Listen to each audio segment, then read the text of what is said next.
பொம்மை மாதிரி இருப்பாரு. கடை பொம்மை மாதிரி இருக்கிற குழந்தை.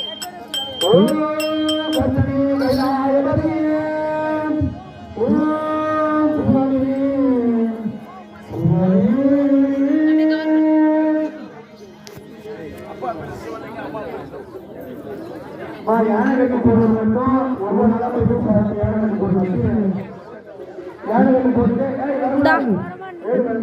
போட்டு